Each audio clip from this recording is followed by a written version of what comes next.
বন্দে ভারত উদ্বোধনে মুখ্যমন্ত্রী মমতা বন্দ্যোপাধ্যায়কে দেখে বিরোধী দলনেতাদের তরফে জয় শ্রীরাম স্লোগান শুরু হয়। সেই স্লোগানকে ঘিরেই শুরু হয়েছে বিতর্ক। এবার সেই বিতর্ক ঘিরে তৃণমূল মুখপাত্র কুণাল ঘোষ কি জানিয়েছেন এবং বিরোধী দলনেতা শুভেন্দু অধিকারী তার কি প্রতিক্রিয়া দিয়েছেন একবার দেখে নেব আমরা।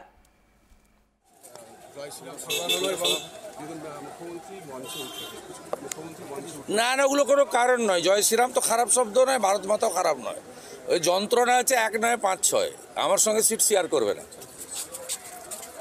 আর ওটাই যদি হতো তাহলে কুইট করতো, নিজ থেকে বক্তৃতা করলো, সবই করলো, তো দিয়ে বললো আমি করেছিলাম জোকা তারাতলা।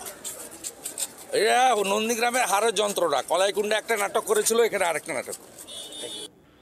দেখুন, রাম যদি ভগবান হন, তার নাম উচ্চারণ, তাকে পুজো করা, এই জায়গায় তো কোনো বিতর্ক নেই, তো সবাই তো। এখন বিষয় হচ্ছে সৌজন্য অসৌজন্যের একটা ফারাক থাকে, স্থান কাল পাত্র, এইটা একটা বড় বিষয়। যেমন কিছুদিন আগে নেতাজি সুভাষচন্দ্র বসুর একটি অনুষ্ঠানে ভিক্টোরিয়া মেমোরিয়াল হলে, সেখানে গিয়ে জয় শ্রীরাম আরম্ভ হয়েছিল। অর্থাৎ এরা জানেই না কোথায় কোনটা বলতে হয়।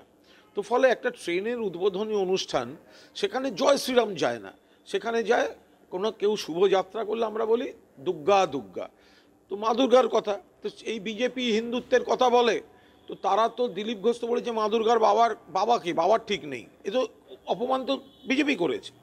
তো এখন এইভাবে এই যে জয় শ্রীরাম, এটা কেন ব্যবহার হচ্ছে? এটা কি রামকে শ্রদ্ধা জানাতে, নাকি অসৌজন্য অসভ্যতা এর একটা সস্তা রাজনীতির চেষ্টা?